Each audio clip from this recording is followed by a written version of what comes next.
Hello, আসসালামু আলাইকুম। এখন হচ্ছে আমরা দেখব আমাদের এআই কোর্সের কয়েকটি অ্যালগরিদম, এদের ম্যাথমেটিক্স পার্টটুকু। ১ম এ আছে হচ্ছে ১ম এই আমরা দেখব লিনিয়ার রিগ্রেশন। এটা হচ্ছে আমাদের ম্যান্ডেটরিতে থাকবে।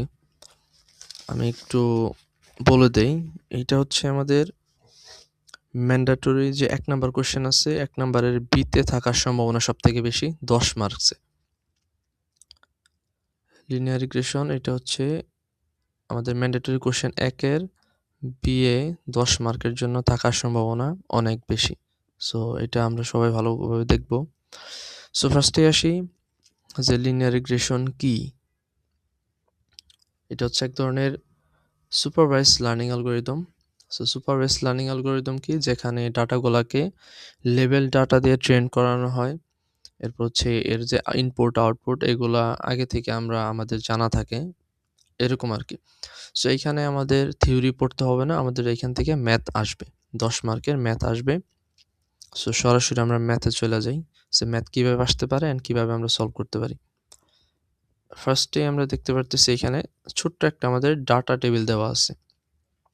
যেখানে আছে হচ্ছে আওয়ার্স স্টাডি, এখন হচ্ছে এক্সাম স্কোর। আওয়ার্স স্টাডি এইটাকে ধরা হইছে X দিয়া, এক্সাম স্কোর Y দিয়ে ধরা হইছে। যদি আমাদের কোয়েশ্চেনে না দেওয়া থাকে XY, আমরা নিজেরাই XY ধরে নেব। ঠিক আছে? এই পাশে এইটা যা দেওয়া থাকবে X ধরবো, এই পাশেরটা Y ধরবো। মানে হচ্ছে ১ ঘন্টা যদি পড়ে তাহলে তার স্কোর হচ্ছে ২।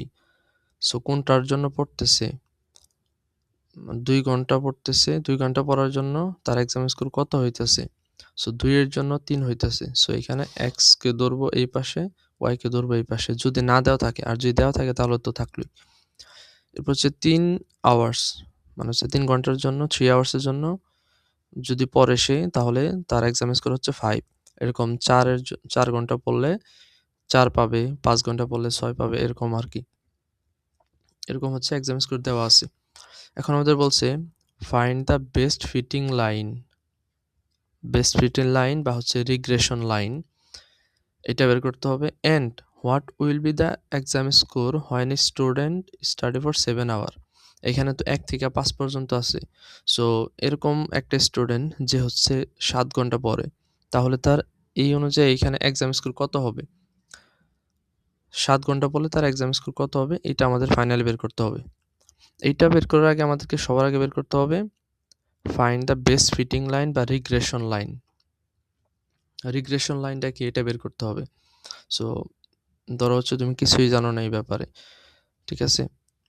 রিগ্রেশন লাইন বা হচ্ছে এরকম লিনিয়ার রিগ্রেশন ম্যাথ বললে তোমার একটা ইকুয়েশন অলওয়েজ মাথায় রাখতে হবে। সেটা হচ্ছে এই যে এইটা, y equal wx plus b. We have to find the best fitting line. We have to find the best fitting line বা regression line in the form of y equal wx plus b. এই এইটাই হচ্ছে আমাদের y equal আমরা যা বের করব। ঠিক আছে? এইটাই মূলত আমাদের রিগ্রেশন লাইন। এখন এইখান থেকেই কিছু ভ্যালু আমাদের বের করতে হবে। যেরকম ৭ আওয়ার্স বলছে, 7 আওয়ার্স। ৭ আওয়ার্স মানে এই যে এখানে x এর ভ্যালু 7 আওয়ার্স। তো আমাদের তো w এর ভ্যালু নাই, b এর ভ্যালু নাই। কোনো প্রবলেম নাই। w এর জন্য সূত্র আছে, b এর জন্য সূত্র আছে। এই যে w এর সূত্র, b এর সূত্র। ঠিক আছে? এখন আসি, ১ম এ আমাদের বলছে যে ফার্স্টে রিগ্রেশন লাইন বের করতে। সো আমরা রিগ্রেশন লাইন জানি এইটা। ঠিক আছে? y ইকুয়াল হচ্ছে wx প্লাস b। এখানে w মানে কি? Slope of the line, b মানে ইন্টারসেপ্ট। এখন আমাদেরকে x এর ভ্যালু ধরা হচ্ছে এখানে আছে। স্টাডি ফর 7 আওয়ার্স আছে। কিন্তু ফার্স্টে আমাদের কি করে নিতে হবে? এই যে w আর হচ্ছে b এর ভ্যালু বের করে নিতে হবে। এই কারণে আমরা কি করছি? এই যে দেখো w ইকুয়াল আমাদের একটা সূত্র আছে। n মানে হচ্ছে আমাদের এখানে কতগুলা ভ্যালু আছে? ৫ টা ভ্যালু আছে। তার মানে n এর মান হচ্ছে ৫ টা। মানে হচ্ছে n এর ভ্যালু হচ্ছে 5। সো w ইকুয়াল হচ্ছে n summation of xi yi। xi কোনটা? মানে আমরা i ধরছি কেন? এখানে x দেখো কতগুলা? 1 আছে, 2 আছে, 3 আছে। সো x1 মানে 1, x2 মানে 2, x3 মানে 3। এই পাশে আমরা ওয়াই ধরছি ওয়াই।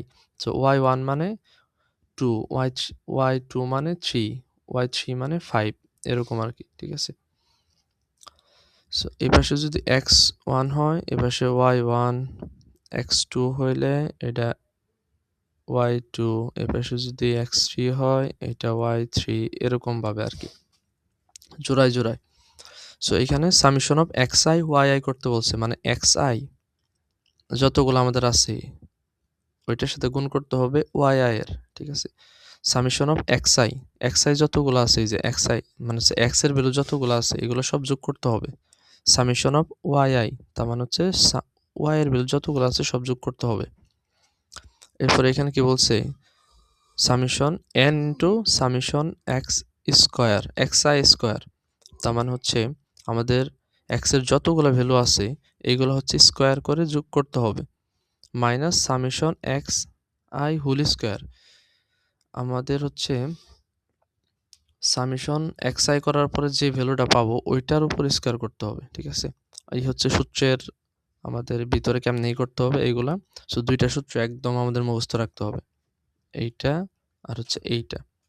যেহেতু আমাদের ইকুয়েশনটা এরকম হবে, y ইকুয়াল হচ্ছে wx প্লাস v, যেখানে x এর ভ্যালু আমাদের বলে দিছে যে 7 আওয়ার্স।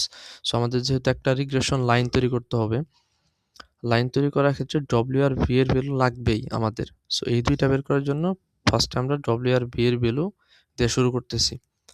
এখন দেখো এখানে কিন্তু সবকিছুর ভ্যালু আমাদের দেওয়া আছে। n এর ভ্যালু আমরা বললাম যে 5টা ভ্যালু দেওয়া আছে, n এর ভ্যালু 5। এরপর হচ্ছে xi আমি দেখালাম যে এই পাশে xi মানে হচ্ছে এর ভ্যালু ধরছি আমরা, জাস্ট খালি xi ধরছি। এখানে অনেকগুলো ভ্যালু আছে, x1 ধরলে 1, x2 ধরলে 2, x3 ধরলে 3। আবার সেম ভাবে yi ধরছি, কারণ হচ্ছে y এর অনেকগুলো ভ্যালু আছে, i এর ভ্যালু চেঞ্জ হইলে y এর ভ্যালু চেঞ্জ হবে। যেরকম y1 এর জন্য 2, y2 এর জন্য 3, y3 এর জন্য 5 এরকম।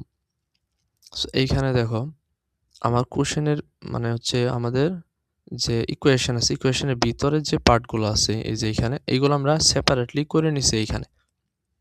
এই যে n equal 5 some of xi মানে হচ্ছে যতগুলা x এর ভ্যালু আছে সব যোগ। এই যে এইটা মানে কি, এই যে সাম অফ xi, এই যে সাম অফ xi এখানে x এর যতগুলো ভ্যালু আছে সবগুলো যোগ করছি, হচ্ছে 15।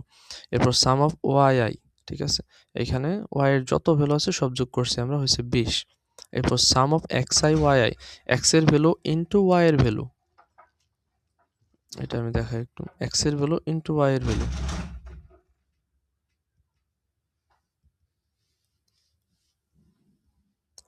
এটা কেমনে হবে, x এর ভ্যালু 1 ইনটু হচ্ছে y এর ভ্যালু 2, আবার প্লাস দেয়া x এর ভ্যালু 2 ইনটু হচ্ছে 3, প্লাস দেয়া x এর ভ্যালু 3, এরপর হচ্ছে ইনটু দিয়া y এর ভ্যালু 5, প্লাস দিয়া আবার এই দুইটা গুণ করতে হবে, এই দুইটা গুণ, প্লাস দিয়া আবার এই দুইটা গুণ করতে হবে। ঠিক আছে?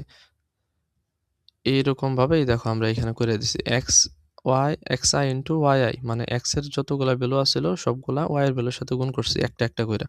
এই যে সিরিয়ালে আছে, এটার সাথে এইটা, এটার সাথে এইটা গুণ করছি, এটার সাথে এটা গুণ করে যোগ করছি, এটার সাথে এটা গুণ করে যোগ করছি, এটার সাথে এটা গুণ করে যোগ করছি। সবগুলা এরকম করতে হবে। সো আমরা করলাম, করার পরে মান পাইছি হচ্ছে 69। এরপর হচ্ছে sum of x square, xi square মানে হচ্ছে xi মানে হচ্ছে x এর যত ভ্যালু আছে সবগুলা স্কয়ার করব, দেন হচ্ছে এগুলো আবার যোগ করব। ঠিক এই কাহিনীটাই করছি আমরা, এই যে x এর যত ভ্যালু ছিল সবগুলা আমরা স্কয়ার করছি, দেন যোগ করে দিছি, হয়েছে 55। এরপর দেখো আমাদের কোশ্চেনে যত কিছু ছিল, ঠিক আছে, এইখানে এই যে summation of xi, summation of yi, summation of xi yi, তারপর summation of x square i, summation of xi square, সবগুলা কিন্তু আমরা বের করছি। এইখানে দেখো এটা কিন্তু বের করি নাই, কারণ কি, এটা হচ্ছে সামেশন অফ xi এর উপর whole square. So summation of xi তো আমরা বের করছি, সো এটার উপর জাস্ট খালি হোল স্কয়ার দিয়ে দিলে হয়ে যাবে এইখানে। ঠিক আছে? সো এইটা আমরা করছি, দেখো সামেশন অফ xi পাইছিলাম 15 উপর হোল স্কয়ার দিয়ে দিছি, এই যে এইটা। ঠিক আছে? সো মানগুলো আমরা বের কইরা জাস্ট খালি বসায় দিছি, বসায় নরমাল ক্যালকুলেশন। w এর ভ্যালু পাইছি হচ্ছে 0.9, আর এখান থেকে b এর ভ্যালু আমরা পাইছি হচ্ছে 1.3। এখন আসো W এর জায়গায় W এর ভ্যালু বসাবো, B এর জায়গায় B এর ভ্যালু বসাবো। সো আমাদের রিগ্রেশন লাইনটা কি ছিল? ফার্স্টে y ইকুয়াল হচ্ছে wx প্লাস v, এই যে y equal wx plus v। So W এর জায়গায় W এর ভ্যালু, B এর জায়গায় B এর ভ্যালু। ফাইনালি আমরা রিগ্রেশন লাইন এই যে এইটা পাই, ঠিক আছে? তাহলে y ইকুয়াল হচ্ছে 0.9x প্লাস 1.3, এটা হচ্ছে আমাদের রিগ্রেশন লাইন। এখন আমাদের বলছে যে যদি কোনো একটা স্টুডেন্ট 7 ঘন্টা পড়াশোনা করে তাহলে তার এক্সাম স্কোর কত হবে? এইখানে যে 7 ঘন্টা দেওয়া এইটাই হচ্ছে x এর মান। তার মানে আমরা y এর মানও পাইলাম, সরি আমরা হচ্ছে w এর মানও পাইছি, b এর মানও পাইছি। এখন হচ্ছে x এর মান কিন্তু আমাদের দেয়াই আছে। সো আমরা ইজিলি বের করতে পারবো যে 7 ঘন্টার জন্য তার y এর মান কত হবে? মানে তার হচ্ছে এক্সাম স্কোর কত হবে? সো এই জিনিসটাই আমরা এখানে করছি। দেখো if A student study for 7 hours, যদি 7 ঘন্টা পড়ে তাহলে কি হবে? এই দেখো আমাদের এই যে y ইকুয়াল যে নতুন রিগ্রেশন লাইন পাইলাম, এইটার এই যে x এর জায়গায় জাস্ট খালি 7 বসায় দিছি। তাই আমরা পাইছি কত? 7.6। তাহলে যদি কোনো একটা স্টুডেন্ট 7 ঘন্টা পড়াশোনা করে তার স্কোর হবে 7.6, ঠিক আছে? সো রিগ্রেশন এটা হচ্ছে আমাদের ছিল লিনিয়ার রিগ্রেশনের ম্যাথ। এটা ম্যান্ডেটরি 1 এর বিতে থাকবে। সো আমি যেভাবে দেখাইলাম খুবই সিম্পল। ম্যাথ আসলে এটা এইভাবে আসবে। তোমার হচ্ছে একটা ছোট ডাটা সেট দেওয়া থাকবে যেরকম, এরকম ডাটা সেট দেওয়া থাকবে। দেন আমি যে স্টেপ ফলো করছি এই স্টেপ অনুযায়ী করতে হবে। ঠিক আছে? সো এটাই ছিল আমাদের লিনিয়ার রিগ্রেশন রিলেটেড।